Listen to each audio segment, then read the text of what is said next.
2022年10月以来，多名加密电子货币行业富豪在毫无征兆的情况下接连离奇死亡。这些神秘死亡的背后是某种阴谋论，还是外星种族针对人类进行的一次清除行动呢？大家好，我是社长。元宇宙 Web 3.0 DeFi 这一词儿，我想应该都听过吧。目前全球互联网正在 Web 2.0向 Web 3.0的过渡阶段，所以像近几年这些概念炒得沸沸扬扬。当然也有像 NFT、加密货币等等等等。越来越多的人开始投身到这一充满奇迹的行业。2022年10月以来，多名加密电子货币行业富豪在毫无征兆的情况下接连离奇死亡。这些神秘死亡的背后是某种阴谋论，还是外星种族针对人类进行的一次清除行动呢？虚拟货币凭借去中心化的独特优势受到了很多人的追捧，很快也涌现出了很多虚拟富豪。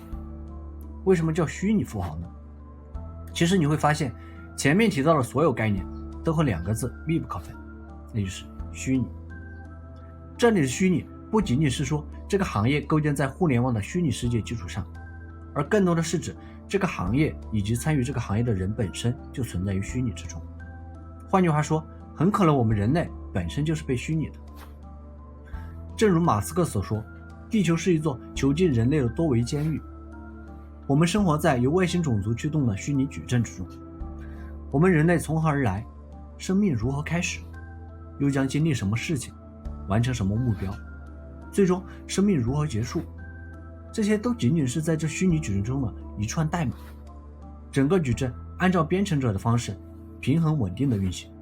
而加密货币的出现从某种程度上来讲破坏了这种平衡。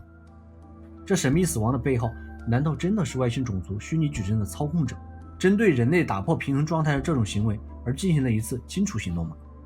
今天我们就来聊一聊虚拟矩阵地球。基于区块链的去中心化金融平台 MakerDAO 联合创始人尼古拉·穆谢吉安，他不仅是一位加密货币行业先驱，同样还是知名的富豪。在波多黎加的一处海滩上离奇身亡。令人可疑的是，就在他意外死亡的前一天，也就是2022年10月28号凌晨4点57分，他发布了这样一条奇怪的推特。他在推文中称自己将会被人陷害。果然，几个小时后，他的尸体在波多黎加被人发现。对于尼古拉·穆谢吉安的死因，目前无人知晓。事后，当地警方也只是称他在游泳时意外身亡，但是具体发生了什么意外却没有说明。因此，许多人对于他真正的死因感到不解。无独有偶，10月23号这一天，香港数字资产公司 Amber Group 联合创始人田田库兰德在睡梦中突然死亡，年仅30岁。库兰德2017年与朋友一起创立 Amber Group， 该公司在2017年至2022年在短短5年时间内就获得了30亿美元的估值。2019年，他也曾登上福布斯30位30岁以下的精英榜单。对于这位年轻的金融精英，死因同样也不得知晓。就在库兰德意外死亡的6天后，也就是11月29号这一天，俄罗斯 Freescorp 创始人维亚切斯拉夫·塔兰乘坐私人飞机从瑞士飞往莫拉哥，起飞后不久，飞机却突然坠毁。这位53岁的亿万富豪也因此身亡。可是奇怪的是，通过对飞机黑匣子的调查，发现飞机在飞行过程中并没有发生故障或者异常情况。在坠毁之前，飞机曾遭遇了某种神秘信号的干扰，但是这种神秘信号的具体情况不得而知。这些信号是否就是本次飞机坠毁的原因，警方也并没有说明。而这几次神秘的死亡事件却惊人的相似。首先，受害者身份都是加密货币行业的先驱和翘楚，而且都是意外身亡，并且死因不得而知。但是我们似乎都能从接下来的内容寻找可能的答案。古希腊著名哲学家柏拉图在他的洞穴寓言中讲述了一群终身被锁链锁在墙壁上的囚犯。刚开始，他们每天只能面对这堵空白的墙壁，观察身后火堆旁路过的物体在墙壁上形成影子。除此之外，什么也做不了。但是久而久之，这些囚犯试图了解他们存在的世界，并且开始为墙壁上的各种形状的影子开始命名，将它们逐渐量化，并且赋予它们特定的形式。寓言中，墙上的影子是这些囚犯的现实，但并不是真实世界的准确表现。影子代表了我们可以通过身体感官感知的现实片段，但是影子却形成于火光或者阳光下的物体，而这些物体的真实形态我们无法通过理性感知，并且存在3个层次：自然科学、数学、几何、演绎逻辑和形式理论。简单来说，影子是这些囚犯亲眼所见的真实事物，所以影子是囚犯的现实。但是这些影子只是真实世界中通过光线投射出来的一种幻觉，它并不能代表真实世界的本质。而洞穴寓言的基本思想则是说，我们都是带着锁链而失去自由的囚犯，而哲学家便是获得自由的人，他们将启发和引导我们更好地理解我们的现实。1999年上映的科幻电影《黑客帝国》，故事背景也正是来源于柏拉图的洞穴寓言，其中尼奥很像寓言中囚犯的化身，而墨菲斯就是启发和引导尼奥的哲学家，而影片中那个由超级计算机生成的梦想世界则是囚禁尼奥的洞穴，只是为了控制人口，供合成生物获取能量的虚拟世界。2003年，美国国家航空航天局科学家尼克·博斯特罗姆在一篇名叫《你生活在计算机模拟中》的论文中称，电影《黑客帝国》很可能并不是科幻小说，而是我们人类生活的真实状态。我们正处于一个虚拟矩阵中，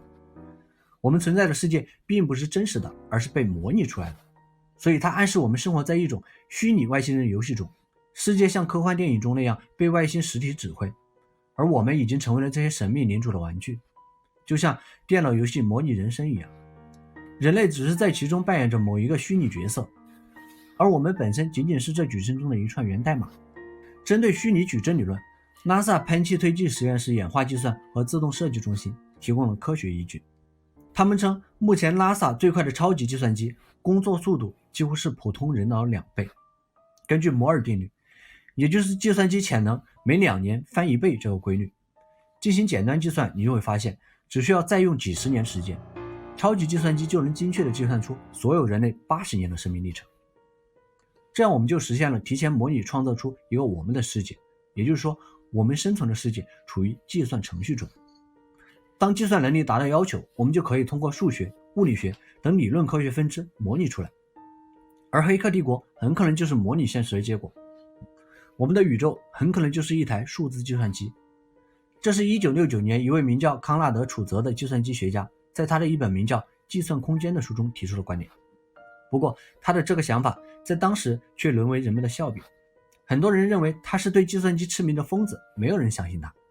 但是直到10年前一项神秘研究结果的出现，才让人们重新想起了康纳德·楚泽的这个想法。2011年，一位名叫吉姆·盖茨的物理博士称，在他一生的物理学研究过程中，感受到了许多方程式中似乎存在计算机代码的痕迹。于是他很快便展开了一项检测世界方程式中的计算机代码的奇怪研究。研究结果表明，如今我们的方程式中确实存在一些奇怪的代码，它是一种特殊类型的计算机代码，不属于现在已知的任何代码类型。在后来一次辩论会中，吉姆盖茨针对本次研究做了这样的阐述。他说，它们首先是计算机代码，因为方程式的结构决定了某些东西实际上是由1和0组成的字符串，但这不仅仅是随机的1和0，相反，它是一种叫做纠错码的东西。我们大多数人坐在电脑屏幕前使用键盘打字或者使用浏览器，他们就会向其他地方发送1和0的字符串，但是在传送的过程中总会有一些波动，因此由于行中的静态，你在此处键入的0可能会在另一端被读取为1，反之亦然。事实上，当你用键盘打字时，你的计算机正在背后做一些事情，也就是说它会抛出一些额外的1和0，这些东西被称为纠错码。这样另一端的计算机就可以弄清楚是否有未被来回翻转，这就是你如何准确传输数字数据。在用于此目的的代码中，有一类特殊的代码被称为快线性自对偶纠错代码，这些是我们发现隐藏在方程式中的代码。这项研究的发现说明我们如今存在的世界确实存在被编码的迹象，这就让人不得不再一次提出那个疑问：黑客帝国是真实的吗？我们真的生活在虚拟矩阵中吗？好，今天的节目就到这里，我们下期视频将继续聊一聊为什么像马斯克和人工智能领域的科学家们都一致认为我们很可能生活在虚拟矩阵之中。好，拜拜。